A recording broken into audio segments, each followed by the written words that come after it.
2016, 2015, yung germ nung fangirl ay parang based siya sa experience ko as tagagawa ng pelikula as a production assistant or script con or director, dealing with actors, celebrities, and their fans. Pero nung time na yon, medyo rom-com pa, nung 2016. Rom-com pa yung atake nung fangirl. Tapos, nung dinevelop na namin siya, years of added wisdom, and nagbago tayo ng political climate, nagbago tayo ng presidente noong 2016. So, parang sumunod lang yung development ng project. So si Tonette, in-approach niya ako, treatment stage. I think the treatment was 12 pages pa, Tonette, if I'm not mistaken. Tapos Jane and Marcos pa yung pangalan nung ano. Tapos, it felt very familiar and a potential commercial success. Pero nung tinanong ko siya, sabi ko, hindi mo ako in-approach for commercial viability, I'm sure.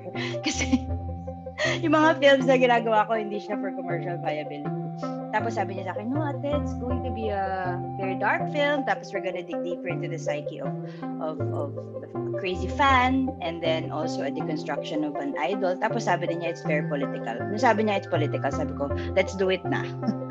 Eventually, as the story matured, and after we attended Full Circle Lab, mas naging dark na yung tone nung script. The idea of Paolo playing Paolo is very quote-unquote local.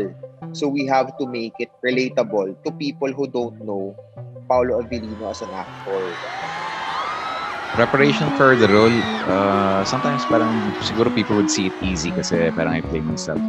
But to be honest, I think that's one of the hardest things you could portray yourself, because first of all, hindi ko kilala sarili ko. Pangalawa, hindi ko alam kung paano yung tingin ng mga tao sa akin. Pangatlo, hindi ko naman chine-check kung paano ako sa labas ng camera.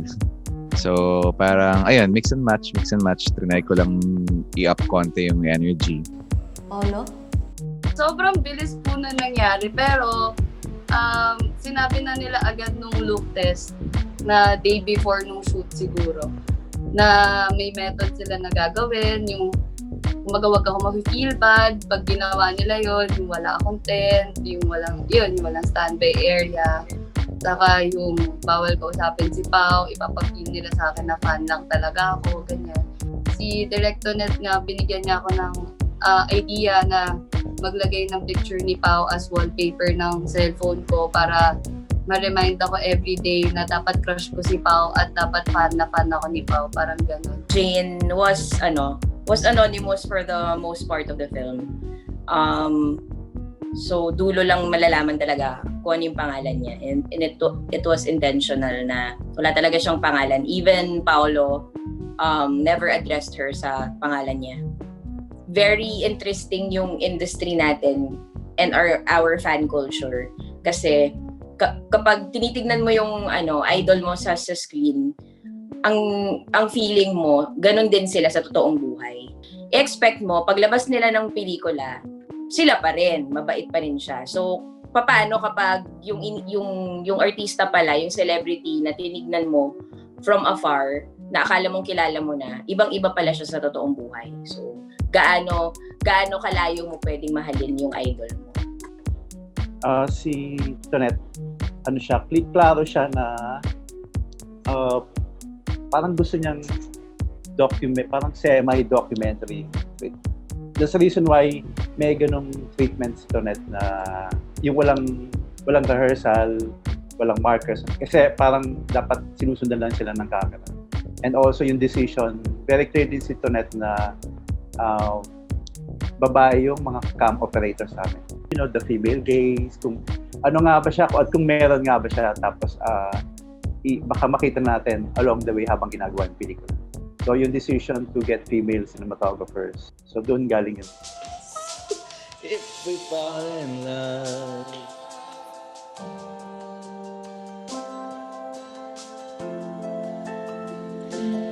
After nung buong film, hindi ko alam kung makikita ng mga tao, maririnig ng mga tao kung nasan yung music. Posibleng hindi mahanap. And I feel it's okay and I'm actually happy about it kasi it means pinag-isipan ng direktor.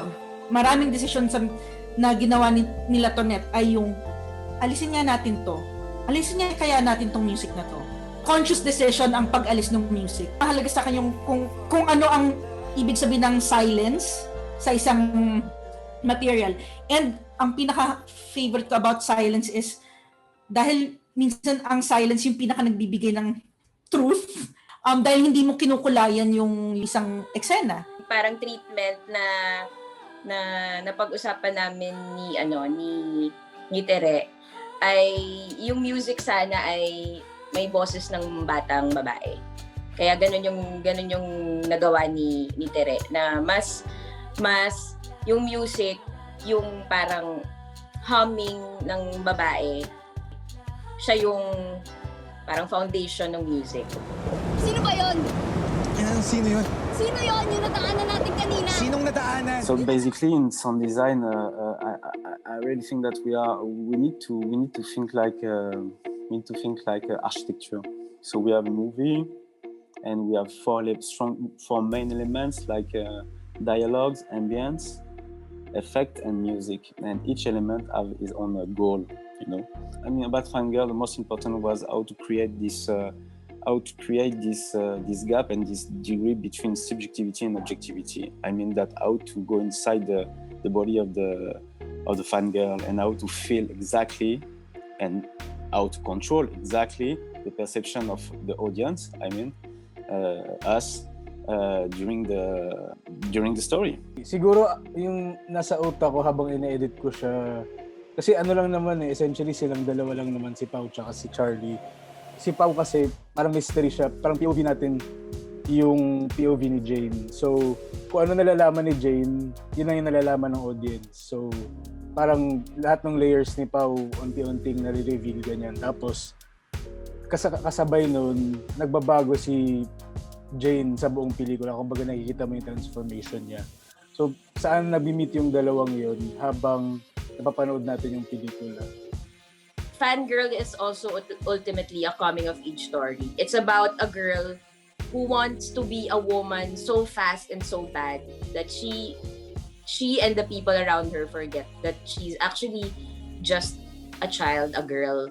And tingin ko sa atin na mga adults na, yung question na baka dapat itanong natin sa mga sarili natin ay anong kind ng society yung nabuo natin para sa mga batang ito?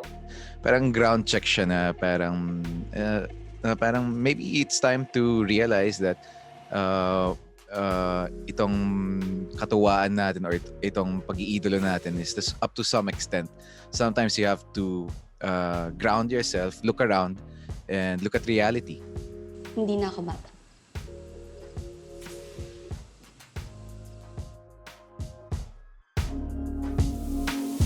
Hey shipmates, want some more content to fangirl over?